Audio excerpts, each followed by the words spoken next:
of overpriced gym memberships? Anxious about exercising alone? Looking to meet like-minded people? Come along to our Dyspraxic Fitness online workouts. Where have you been? We've been expecting you. For information on how to take part, follow Dyspraxic Fitness on social media.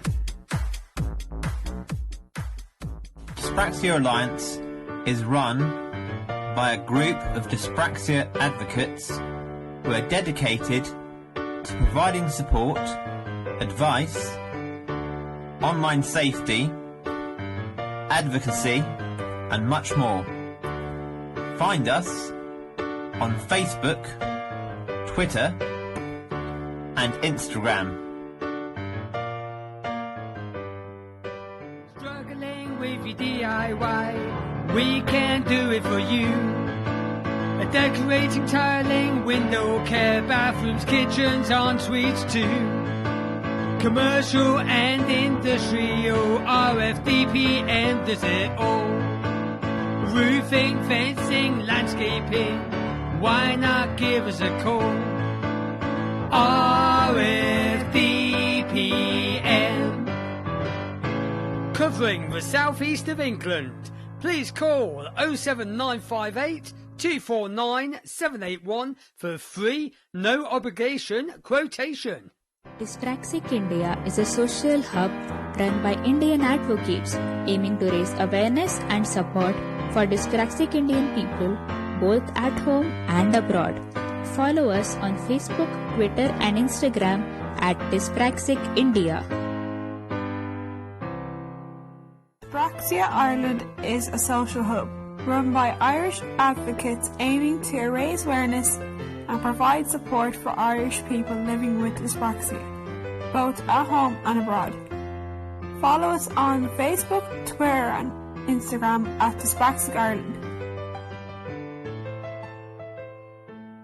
Legendary British entertainer Toyah Willcox is a dyspraxic actress, author, singer-songwriter and musician.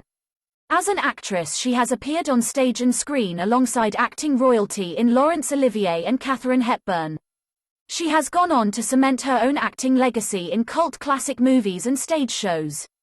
Toyah's career in the music industry has seen her release chart-topping hits across the world, including It's a Mystery, Thunder in the Mountains, and I Want to Be Free. This episode is brought to you in proud partnership with Dyspraxic Help for You, Dyspraxia Magazine and Dyspraxic Alliance to celebrate Dyspraxia Awareness Week 2021. Welcome to the podcast, Toyah. How are you? I'm really good, thank you very much. It's nice to have some normality back in life. May I start by asking, when did you learn that you were dyspraxic? Very early. I had a very remarkable teacher when I was in infant school. And it was about my second year, and she realised that I was very, very bright and very creative because my very first year at school, when I was 4.5, we were allowed to work with colour and crayons. So when we were taught mathematics, we had different coloured bricks, which represented numbers. I could top of the class at that.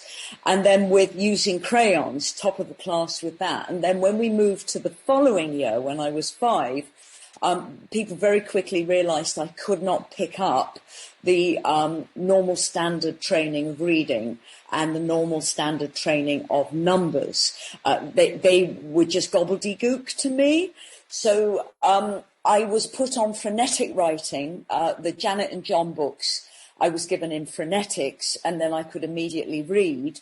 But once I was 6, none of that was available to me.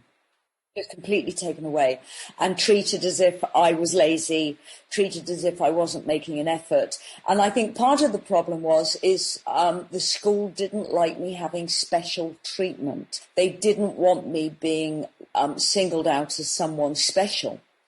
Well, I went from being top of the class to the next 10 years being bottom of the class till I left. Did you have the support of your immediate family and friends? They didn't even support me when I was an international megastar. Did you struggle to conform to social norms, and did the trials and tribulations of being neurodivergent and having your personality suppressed throughout your mainstream education somehow mould you into the person you are today? I think I think I felt very alone, but there's this, teenagers generally feel alone. School for me was tedious and it was boring, and I should have been at a drama school where I would have excelled, or a music school where I would have excelled. I just did not fit into the conservatism of my education. So I would say, in answer to your question, that I became quite insular and incredibly independent because of it, because there was no one I could rely on. There was no one I could go to and say, why can't I do this? Why don't people listen? Why don't people see me as me? So everything I did, I was told I was wrong, and I was told I was being the wrong person. So no one saw me in my true natural state, in my true nature. So I think it actually made me who and what I became as a star. Dyspraxics often say that they play the fool as a means of masking our differences. Do you consider yourself having always masked your true persona? And I tell you one thing that I did do was I covered up brilliantly. In social situations where I knew what was coming because of culturally where I came from, I had a bad speech impediment. At that time, I had a limp because I was born with a twisted spine and pelvic dysplasia, which has all been corrected. I knew that people were going to make a joke out of me. So I knew how to cover this up. I knew how to bluff my way. And when I went for my first job interview, I just lied. And I'm a great actress. So I just lied and I got the job. Interestingly, the director, Derek Jarman, who I did 2 movies with, who used to come and see me sing, and he said to me, Toyah, you're still acting. And he understood that I had to create these layers. I think the most frustrating thing that I found, it wasn't really till I met my husband at the age of 25, 26, where he was so crystal clear about my cognitive issues. Up until that point, I just went with being highly individualistic and deliberately not fitting in. But I thought that was part of my personality rather than my internal neural pathway wiring. Given that dyspraxia is a lifelong disability, has it impacted you more throughout adulthood? My dyspraxia has got worse as I've got older. When I was younger, say from when I was born till I was about 9, I had no idea I had disability. No idea. I led a perfectly normal life. I was being trained to be a junior ice skater alongside John Curry, the Olympian. I had a very normal life. And then once my corrective surgeries started, I realized that this was a disability that was going to be with me on a certain level all of my life. People made me aware of the limp, which I was never aware of, and people made me aware of my speech impediment, which I was never aware of. I just thought I was being treated like the village idiot all the time, which is what culturally happened 55 years ago. So my dyspraxia has definitely got worse as I've got older, but in lockdown, I found the most incredible teacher who has a military background, and he studied my movement.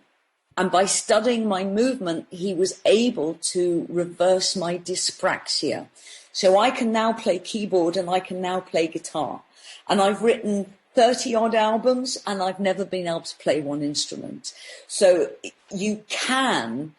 there are ways of connecting those neural pathways, and he did it through exercise, physical exercise.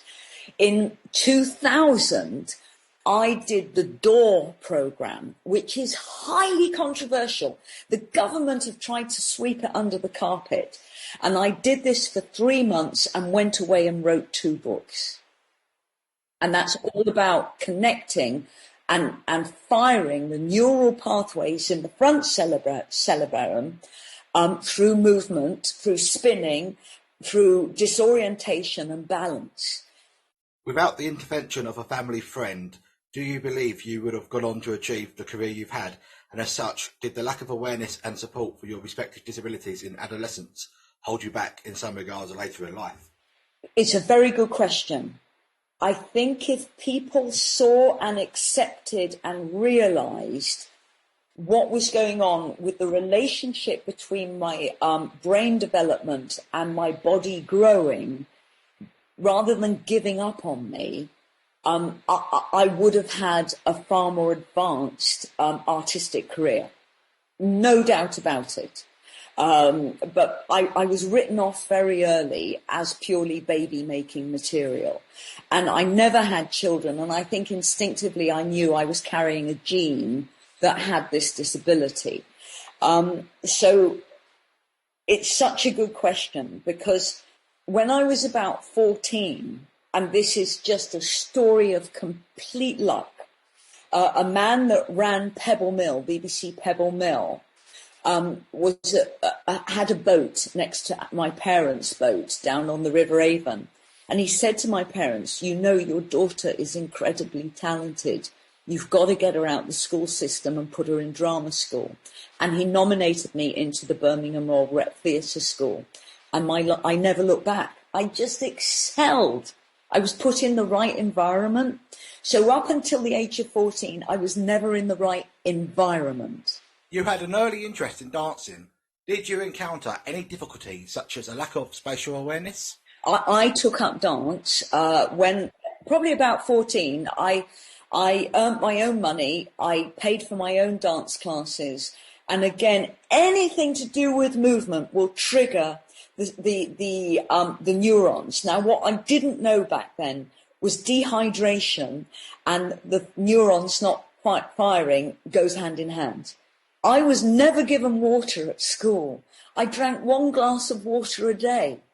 And now I drink 5 litres of water a day. The brain cannot function in a state of dehydration, neither can your heart. So I never knew this at school. We never had water in the classroom. We never had water available to us till lunchtime. And then again when we got home. So all of that is a perfect storm. When I was dancing, and even still today, I think it's why I'm never still, when I move, my neurons, I can feel them firing. I can feel my brain activate. If you want to feel good, just move. We're water, fat and electricity, so connect with all of that. Dyspraxics mostly struggle to learn new information at a rapid pace and have weak short-term memory. We do, however, seem to have fantastic long-term memories. Has this been the case for you? It's a great question, because I can give you 2 examples. I did a play in London called Trafford Tansy about a female wrestler. I picked the fight sequences up on first show. The fighting instructor, a judo Olympian, showed me the fight sequences for this 2.5-hour play. He never had to show me them again. They were there. When you give me a script, and I have a reading technique where I'm very, very slow, but it's there. But give me a dance routine in a West End musical, it takes me months, because I need to connect the counting to the music score, and I feel music as a kind of heartbeat. Musicians feel music as 1, 2, 3, 4, 1, 2, 3, 4. I don't feel music that way. And dancers the choreographers they build dances through counting. And it's hopeless for me, hopeless. So I excel at some things, and at other things I have to find my own way in, and that can take time. Did you encounter any difficulties, such as a lack of spatial awareness, poor balance, and were you also impeded by needing to wear a raised shoe? I mean, the thing is, most of the time I wore a raised shoe on my left leg. My right leg has now been made the same length. 10 years ago, I had surgery to make my right leg the same length. So when I wasn't wearing the raised shoe, my balance was affected, and also my gait. A limp is called a gait, and I had an emphasized gait. But again, I'm incredibly muscular, so I can cover these things up. But I think my movement is very individualistic. It's not what I'd call feminine movement. It's strong movement. I move like a gymnast. I'm very, very strong and very supple, and partly because that's over my tendons are just too long for my joints, so I overextend. But my movement is quite unique. You've had numerous operations in the past to help with your physical disabilities, unbeknownst to your fans and peers. Would you say it was a conscious decision to mask, and what impact did this all have on your dyspraxia? No, I wouldn't, because I managed to disguise it. So up until about the age of 30, my life was pretty normal. I'd already been through, I'd had joints removed in my toes to stop them growing, and I'd had corrective surgery on my right foot when I was 11. But after that, I had a relatively normal life, other than I could never wear lovely shoes, and still can't, because I have a club foot. But when I was 30, my right hip socket wasn't formed. It was shallow socket, and it developed a very bad abscess when I was 40 that hollowed out the thigh. There was a huge hole there. And so I was 30. For 21 years, I had to live with that. And that was done through pain control. So when I say pain control, that's physiotherapy, it's not drugs. I was allowed to carry cocodamol if I needed it, but I managed not to use it. They didn't want to do the surgery on me until the prosthetics were fully developed. So when I was 51, a very wonderful, incredible surgeon called Richard Villa designed a prosthetic for me. It's very, very tiny. He took the hip joint out and put in the metal plate into my hip pelvis, and then this tiny, tiny prosthetic goes in to the hole that the cyst formed, and I couldn't walk for 3 months. I was off my legs for 3 months while bone grew around that, and I've had a normal life since. So from the age of 30 till I was 50, I was under pain control management. And that was all done through extreme muscle. And I tell everyone this. If you've got joint problems, you've got to be built like Arnold Schwarzenegger, because this muscle helps that tendon function through a dysfunctional joint. And then you can support that joint, and you could probably live with it for your whole lifetime. By the time Richard Villas did my right hip, he said the whole area had completely disintegrated. He had no idea how I coped. And I've said, I've just had to do this all my life. I know how to mask.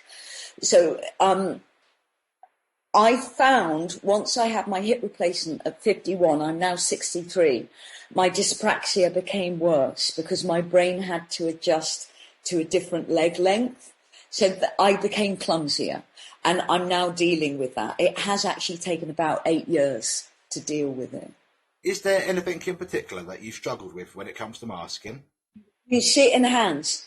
If you watch in my hands are always like that. It's a classic sign that when I'm acting and when I'm expressing, my hands kind of freeze like that. So now I've trained my hands to do this. So you will often see me I will not spread my fingers. I've taught myself not to do that. So my hands are always closed fingers now. I strongly believe that through dedication and perseverance, one can overcome adversity to achieve success. Was there ever a time when you felt like giving up? I'm not someone who gives up because in my upbringing, even though the people, my family felt they loved me, it was so unnutritious on my soul, my body, and my heart that, I was brought up to be a failure. Everyone reflected back at me failure. So because of that, I'm the toughest fighter you will ever meet. I just don't give up. I will fight to the death, whatever the subject matter is. And that's partly my upbringing, because I was always told I was going to fail.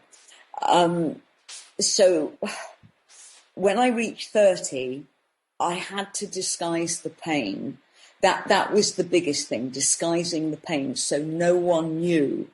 And I think there must have been times when people wondered why I was tense rather than relaxed. And it's as simple as that. I was always masking pain. There were certain things, and I can only explain this through a performance.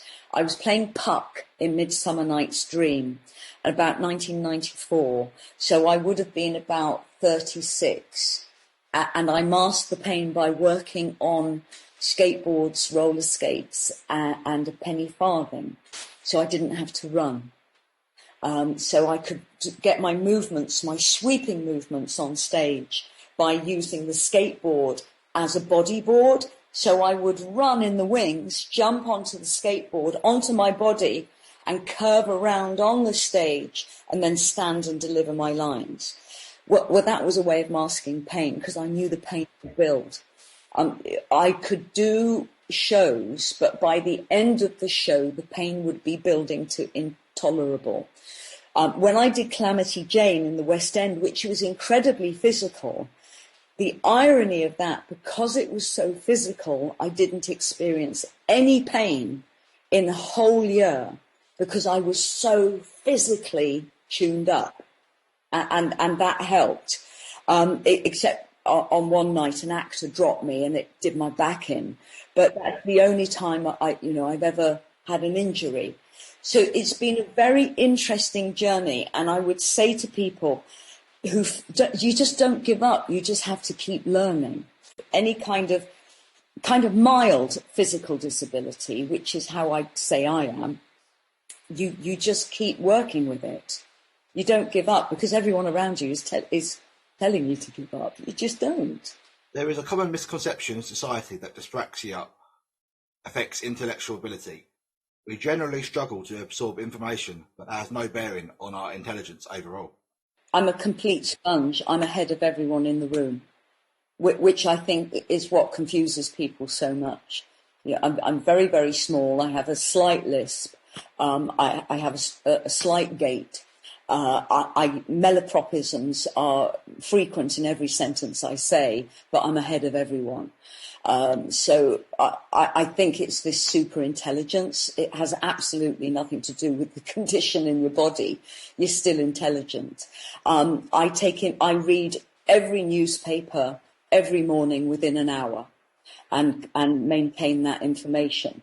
But there are certain areas that I can't maintain information on. I would never make a politician because it just makes no sense to me what politicians do.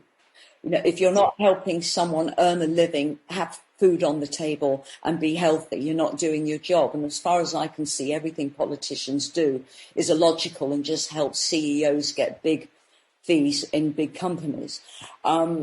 So when I see something illogical, and there's so much in the world that is illogical, I can't work that out. It'll never make sense to me.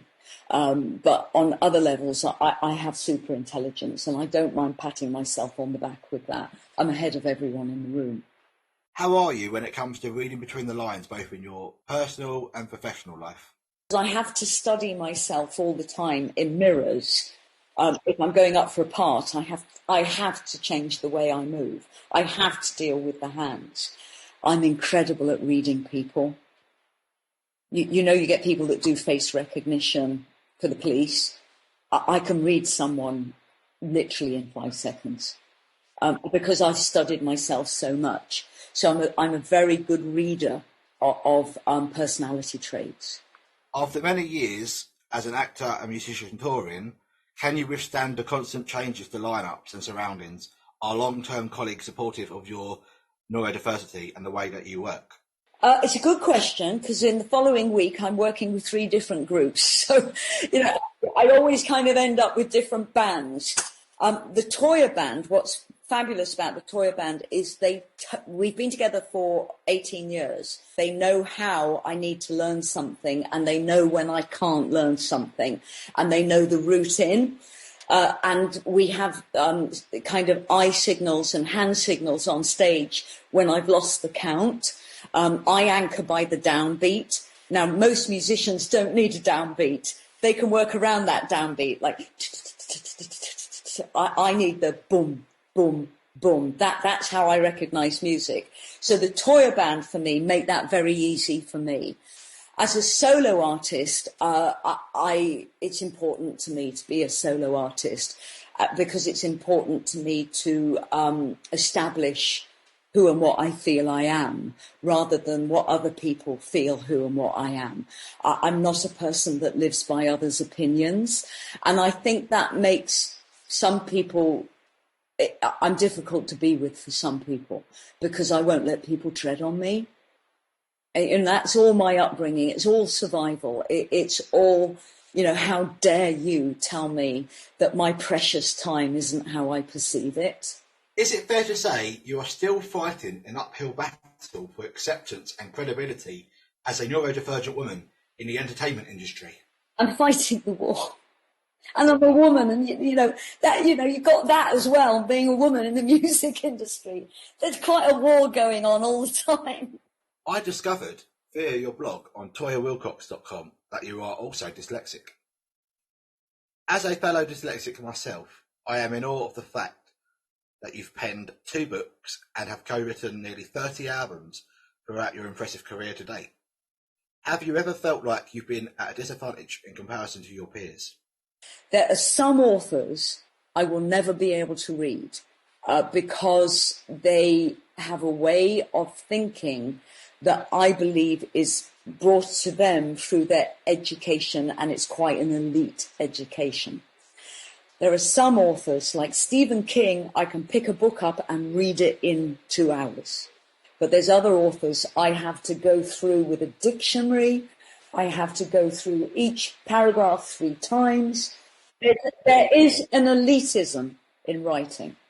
And because I read the newspapers, I can, the simpler writing techniques, like the Sun and the Mail, I can read those in 5 minutes. If I'm going to go to the Independent and the Guardian and the Observer, I'm like, oh, I don't understand that. So what do they mean? Why have they said that? And 3 sentences later, they're saying that. And just have to go over and over and over it. Do you find putting pen to paper easy, and does it play a big part in your day-to-day life? Both books are a stream of consciousness. And I don't know about you, but I think about my life like a diary. So say that's a diary, okay? Every single note of every single day is in that order in my brain. So right through virtually to my first memories. I could tell you what I was doing a year ago and what I was wearing. And that freaks people out, really freaks people out. So when I'm in a situation, and I was in the situation 2 days ago rehearsing the tour band for Posh Pop, which is the new album, they wanted to change an arrangement. So that in my head is like taking the ABC and just throwing it at the wall. I mean, it's literally like that. I can't hold it down. I can't sequence. And I'm saying, sorry, I'm having a brainstorm here. I'm going to have to stop everything, write it down in its order, learn it, see it, photograph it in my brain to get the lines still.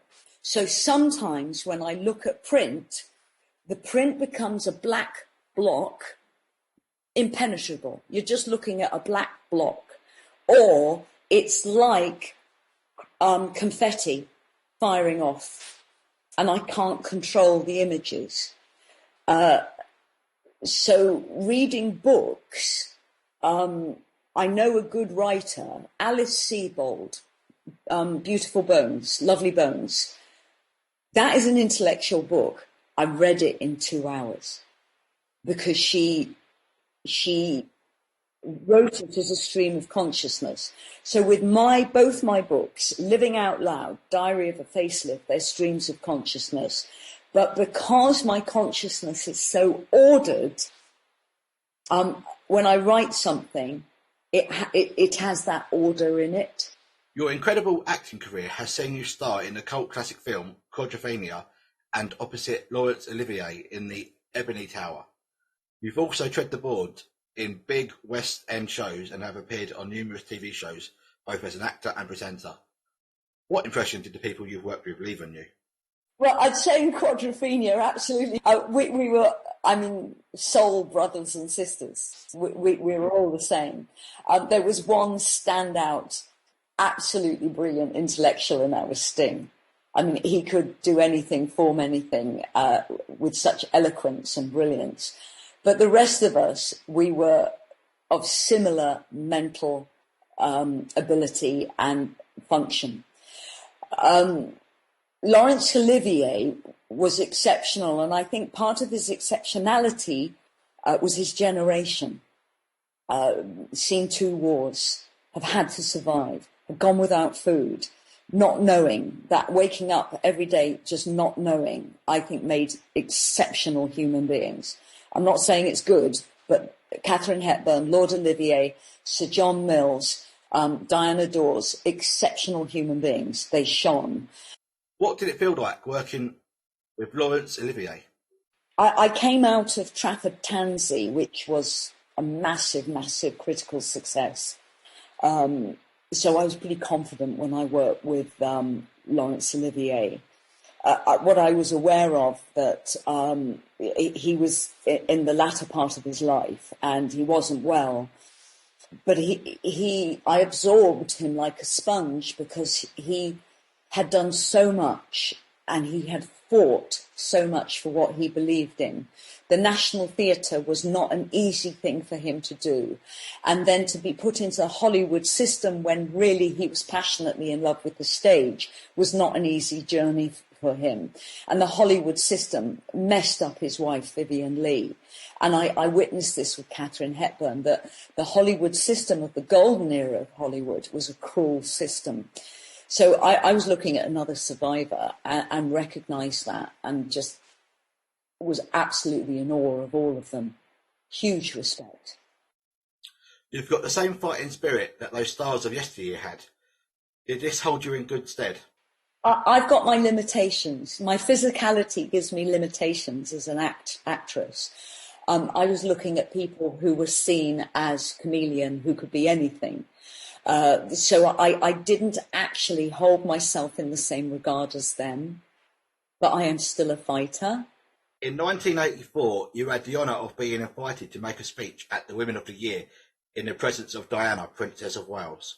Your speech expressed views on how being disabled incites creativity and craving for a fuller life experience. What was the driving force behind your speech? It was huge honour. Woman of the Year celebrations. It's so motivationally important, and you'd think, well, why in a time like today? But it is. It's incredibly important, and to be invited to do that was just amazing. And I wanted to just say that because I've been perceived educationally as a no-hoper, and even my husband, Robert Fripp, one of the world's greatest guitarists, said 2 weeks ago to me and my guitar teacher, Toyah is unteachable. Even he thinks I'm unteachable. I felt it was an opportunity to stand up and talk about the people I attract in my life who seem definitely to have some form of disability. And the question is it disability or is it a different perception and experience? All are viable. So in this speech, I talked about 2 deaf male friends in an audience at Shaftesbury Avenue Theatre, I think about 1982 or 83, where I was giving a concert and they were sign languaging the lyrics to each other. And I realised they couldn't actually hear the music, but they were experiencing it.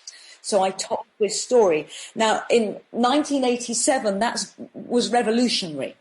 That we were just beginning within music theory to understand that people who are locked into their bodies but can't express themselves were still experiencing life and experiencing emotions. So this was all revolutionary and has come a long, long way since then. And I gave this speech, and I just wanted to say that we need to see disability as these people have rights of access to everything, but their disability doesn't stop them being phenomenal. So how do we use the word disability? And I think we've come a long, long way in those last decades to making everything accessible and possible for everyone. And that if we're educated at school to know that we are all utterly physically unique, then we develop languages and connections, no matter who and what we're connecting with. It crosses boundaries. We need to cross boundaries. And I think that's what that speech was about. If you read it today, I was probably using incorrect, politically incorrect language, but all of that is being ironed out. And I'm certainly learning every day about the new language and the new acceptance and what can be said and what shouldn't be said. As a 31-year-old with significant hearing difficulties, I applaud you for taking a stand and making the speech that resonated with the experiences you had at the time. Every generation must play its part in spinning the wheel of change for the greater good with the best of intentions. Every generation must have the right to change the world for good. Every generation must do that. And our present young generation, who've had 15 months of COVID, now deserve the mantle. They deserve the right to change the world for good. It's quite an extraordinary time to be alive in, I think. I think it'll only change if people are taught about it. So when I work with my band, and if a firestorm starts in my head, I tell them, I say, could you just stop talking while I sort my head out? Because sometimes you're having a firestorm and you just need to put everything back in place. And if people are just doing this at you, conversation can be exhausting. I just educate them about what I need. Now, 3 years ago, I was in a play with a profoundly deaf actress, Sophie Stone, breathtaking actress. And she said to us, if we talk away from her, she's not involved in the conversation. And we had to learn to socially interact in that way to make sure we were always facing Sophie. But another thing she said, that after 8 hours of rehearsal of reading sign language and doing sign language and reading lips, she was exhausted and she needed to be alone. So it's all about interaction and learning and acceptance on a social and a work level. If we're not given that time or we're not given that journey, the integration and the acceptance and the equality of it hasn't got a chance. So we need to learn this from the dyspraxics and the dyslexics and the hidden disabilities as well. What coping strategies do you use for dyspraxia and dyslexia? Awareness for dyspraxia pales in comparison to other hidden disabilities. What do you think is the cause for this? It's always been a big problem for everyone in my life that I am so capable of sitting in silence for weeks on end. I've actually gone months, let's say a month, without even uttering a word. Silence and solitude for me is as informative to me creatively as it is for people in a nightclub. And I think part of that is I have exceptional hearing. It's a massive problem. I'm 3 doors away from the street and I can hear people talking on the pavement outside. So everyone that comes into this house who knows me is aware that my hearing is exceptional. Because of that, I do get very, very tired. There's a lot of information coming in all the time. And socially, I say to people, let's get together, let's have a cocktail hour. If it goes to 2 hours, great. But after that, I'm not good company. I get very, very tired by overstimulation of being social. And it's not criticism. It's just how I'm made. During the pandemic, you and your husband, Robert Fripp, have kept your fans entertained by uploading many short, humorous videos online, going viral and racking up billions of hits in the process. You've evidently helped people throughout the past year keep a smile on their faces. But how have you coped mentally as a neurodivergent person? By doing exactly what you just said. I can't really do nothing. The first 3 weeks of lockdown, I was in silence. I was meditating. I was actually praying a lot, praying for my friends. We had a lot of people pass from cancer in that first 3 weeks. We lost 2 musicians. That first 3 weeks was very, very hard. And then after that, I realized that we were all in the same boat. And I wanted my husband to move, and I started to teach him how to dance, which he hated. And then we started to do these crazy little films, which he absolutely loathed in the beginning. But the messages coming back were, thank you, you saved my life. Thank you, I'm alone in a single room apartment and I don't know what to do. So all these messages were coming from around the world. And slowly we realized that we'd hit on something that neither of us had ever touched upon before. And that is our music was actually really affecting people's lives in a good way. So for me, the lockdown has been the busiest part of my life, creating Toyah YouTube. But it's also kept me sane because I'm a performer and a performer needs an audience, and it's as simple as that. Did it feel like you were personally letting fans down when having to cancel gigs despite it being out of your control? Did the move onto YouTube reassure your fans that all is well and normality will resume eventually? Not only that, people who bought tickets didn't know when they were going to see you. And, you know, people can't give up that money easily in the lockdown if they're not being furloughed but are out of work. You know, you want to protect your audience. You want your audience to know that you see them, hear them and honour them. So I had 3 tours cancelled and I wanted people to know that they hadn't lost that ticket money. So the whole of the connection through internet became vital and very, very precious. I am very much looking forward to seeing you live on tour in March 2022. Oh, that's fantastic. Good. We'll know what we're doing by March. It's completely new lineup, completely new sound. The Posh Pop Tour gets underway in the autumn of 2021, performing songs from the new album, plus Toyah's hits and classics with an electro-acoustic band. Tickets and merchandise are on sale now at ToyahWillcox.com. Thank you, Toyah, for appearing on the Dyspraxic Help for You podcast.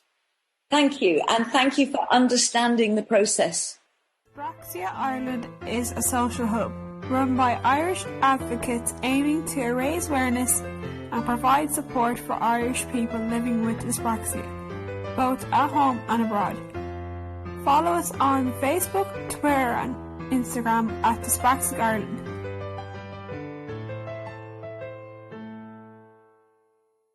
Dyspraxic India is a social hub run by Indian advocates aiming to raise awareness and support for dyspraxic Indian people both at home and abroad. Follow us on Facebook, Twitter and Instagram at Dyspraxic India. Struggling with your DIY, we can do it for you. Decorating, tiling, window care, bathrooms, kitchens, en-suites too. Commercial and industrial, RFDP and does it all. Roofing, fencing, landscaping, why not give us a call? RFDPM. Covering the southeast of England. Please call 07958 249 781 for a free, no obligation quotation. Dyspraxia Alliance is run by a group of dyspraxia advocates who are dedicated to providing support, advice, online safety, advocacy, and much more. Find us on Facebook, Twitter, and Instagram.